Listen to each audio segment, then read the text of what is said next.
4,58,000 हमारी sanction strength है, 1,82,000 उसमें से वैकेंट पड़ी हुई है और बेरोजगारी में हम नंबर 1 पर हैं 34.17% के साथ।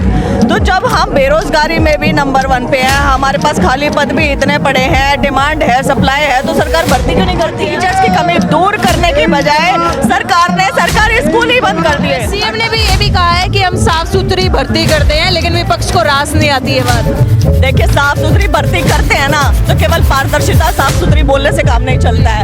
आप ब्यौरा देना, आप क्वालिफिकेशन बताएं, आप किसको लगा रहे हो, आप लगा किसको रहे हो। यदि आप लगा रहे हो तो 1,82,000 पद खाली क्यों है और लगा रहे हो, उनकी क्वालिफिकेशन बता दो। हम क्या कहते हैं? हम कहते हैं जो आप पारदर्शिता, निष्पक्षता, बिना पर्ची, बिना खर्ची सारा दिन कहते रहते हो, लागू भी करते हो। इस पर्टिकुलर इस सरकार के साथ प्रॉब्लम पता क्या है?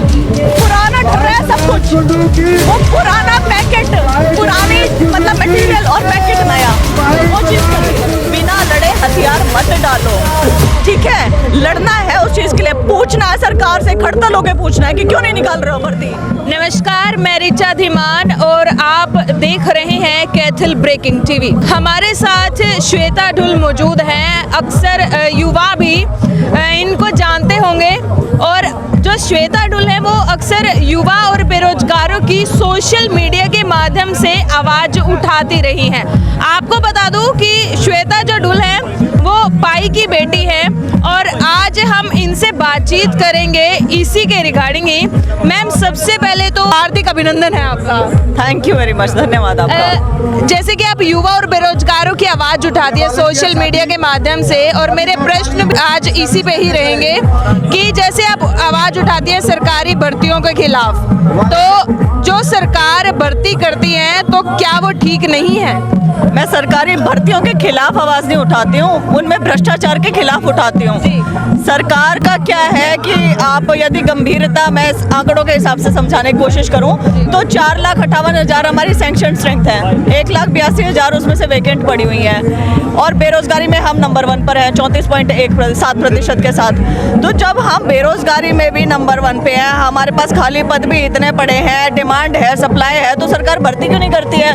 हर एक भर्ती कोर्ट में जाके अटक जाती है। 2019 से आपको मैं बताऊं, कोई भी बड़ी भर्ती नहीं हुई है, सब भर्तियां रद्द करके सीईटी के अंदर ले ली और सीईटी का हाल आप सब देख ही रहे हैं। अक्सर आप जो है सोशल मीडिया पर ज्यादा एक्टिव रहती हैं इन चीजों को लेकर, भर्तियों को लेकर। तो एक बात और ये भी कि हरियाणा में टीचरों की भी काफी कमी है, क्या कहेंगे? हरियाणा में सच में टीचर्स की कमी है और टीचर्स की कमी दूर करने की बजाय सरकार ने सरकारी स्कूल ही बंद कर दिए। 4803 स्कूल बंद हो चुके हैं हमारे सरकारी यहाँ पे।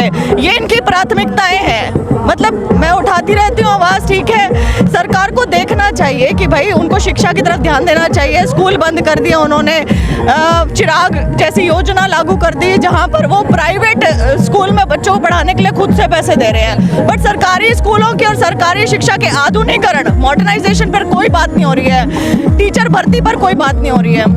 आपकी नजर में जो बीजेपी राज में नौकरियां मिलती हैं वो पीछे के दरवाजे से मिलती है, काबिलियत पर मिलती है?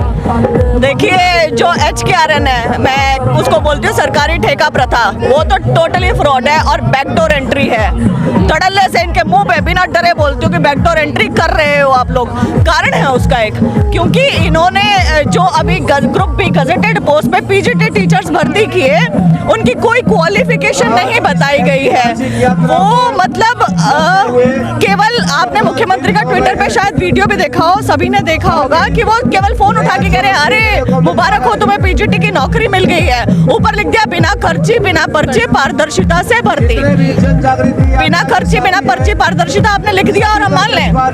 आप दे ना, ब्यौरा दे, क्वालिफिकेशन क्या है जिसको सिलेक्ट किया है, फिर कहते हैं मेरिट पर भर्ती। यदि वो भर्ती मेरिट पर है तो 150 अंक का ये HKRN का ये सब पूरा ताम झाम था। 90 अंक उसमें आय को दे रहे हो, फिर आप दे रहे हो रेजिडेंस को, फिर आप दे रहे हो एज को, और 10 अंक दे रहे हो आप केवल एजुकेशन क्वालिफिकेशन को। 150 में से 10 अंक केवल एजुकेशन क्वालिफिकेशन को है, तो वो भर्ती मेरिट बेस कैसे हो सकती है? कितने मतलब कैसे झूठ बोल रहे हैं सरेआम जनता को, ऐसे लोग बैठे हुए हैं इनएफिशिएंट, इनकेपेबल, सीरियसली। तो HPSC और SSC में आपको कहाँ पर खामियां नजर आती हैं? एक्चुअली जो पूरी ऑर्गेनाइजेशन है ना, वो ऑर्गेनाइजेशन ही इनएफिशिएंट है, बोथ HSSC एंड HPSC। ना कैलेंडर ऑफ एग्जामिनेशन जारी होता है, कोई भर्ती यदि निकलती है तो टाइम से पूरी नहीं होती है, कोर्ट में लटक जाती है, एग्जामिनेशन ढंग से नहीं करवाने आते, पेपर लीक हो जाते हैं, यदि पेपर ढंग से हो भी जाए तो पेपर में इतनी त्रुटियां मिलती है, एग्जामिनर सिलेक्शन 0 है इनका। फिर उसके बाद आंसर की आती है तो आंसर की में अभी वेटरनरी सर्जन का रिसेंट एग्जाम्पल है, 26 सवाल गलत। फिर सवाल गलत के नाम पर 250 से लेके 500 1000 रुपए तक पर क्वेश्चन लूटे जाते हैं। फिर उसके बाद रिजल्ट बनाने में त्रुटियां, इनको पता ही नहीं है कि इन्हें एग्जैक्टली करना क्या है। डायरेक्शन लेस होते हैं ना, डायरेक्शन लेस कि अरे अब सरकार ने ये कह दिया ये लागू कर दो, अरे अब सरकार ये कह रही है, अरे अच्छा इसको सोशो इकोनॉमिक देने इसको नहीं देने, एक बंदे को सेम क्वालिफिकेशन के लिए मार्क्स दे रहे हैं, दूसरे बंदे को नहीं दे रहे हैं, ऐसा काम चल रहा है। Inefficient full organisation. तो मतलब आपकी नज़र में नौकरियों को लेकर कि सरकार की पॉलिसी बेहतर थी या है?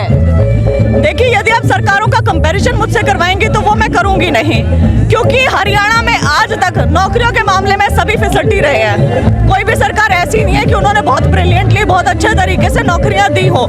ये ऐसा एक अकेला सेक्टर रहा है जो इग्नोर्ड रहा है हर सरकार के द्वारा। हमें योग्यता पर चाहिए भर्तियां, हमें मेरिट पर चाहिए भर्तियां, हमें ये चाहिए कि जो भी हार्ड वर्किंग बच्चा है वो मेहनत से एग्जामिनेशन देता है, योग्य है तो उसे नौकरी मिले, लेकिन ऐसा हो नहीं रहा है, किसी भी सरकार में नहीं हुआ है। सीएम ने भी ये भी कहा है कि हम साफ सुथरी भर्ती करते हैं, लेकिन विपक्ष को रास नहीं आती है बात। देखिए, साफ सुथरी भर्ती करते हैं ना तो केवल पारदर्शिता, साफ सुथरी बोलने से काम नहीं चलता है। आप ब्यौरा देना, आप क्वालिफिकेशन बताएं, आप किसको लगा रहे हो, आप लगा किसको रहे हो। यदि आप लगा रहे हो तो 1,82,000 पद खाली क्यों है और लगा रहे हो, उनकी क्वालिफिकेशन बता दो। हम क्या कहते हैं, हम कहते हैं जो आप पारदर्शिता, निष्पक्षता, बिना पर्ची बिना खर्ची सारा दिन कहते रहते हो, लागू भी कर दो। इस सरकार का, इस पर्टिकुलर इस सरकार के साथ प्रॉब्लम पता क्या है, पुराना ढल रहा है सब कुछ, वो पुराना पैकेट, पुरानी मतलब मटेरियल और पैकेट नया, वो चीज कर रही है। That is it. तो मतलब हम कह सकते हैं कि 2024 में पुंडरी हल्के से इलेक्शन क्या आप लड़ सकती हैं? नहीं, मेरा अभी तक इलेक्शन का कोई ऐसा वो नहीं है, मोटो नहीं है कि मुझे इलेक्शन लड़ना है। हालांकि मुझे हर जगह से ऑफर आ चुका है, ऐसा नहीं है ऑफर नहीं आ रहा है।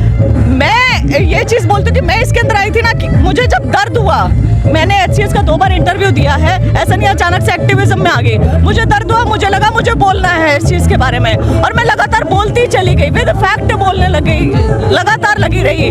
तो आज मतलब हरियाणा में युवाओं के बीच में है कि हाँ, श्वेता आवाज उठाती है। अब यदि युवा चाहेंगे, यदि बड़े बुजुर्ग चाहेंगे कुछ होगा, यदि मेरे भाग्य में लिखा होगा और फ्यूचर में होगा तो जरूर कहीं ना कहीं से तो आगे लड़ूंगी, लेकिन अभी मेरा कोई मंशा नहीं है। हाल ही में जो CET के एग्जाम हुए हैं, हमने भी देखा है कि आप सोशल मीडिया के माध्यम से उन विद्यार्थियों के भी साथ खड़ी हुई हैं जिनके रोल नंबर में दिक्कत आई है या जिनके रिजल्ट में दिक्कत आई है।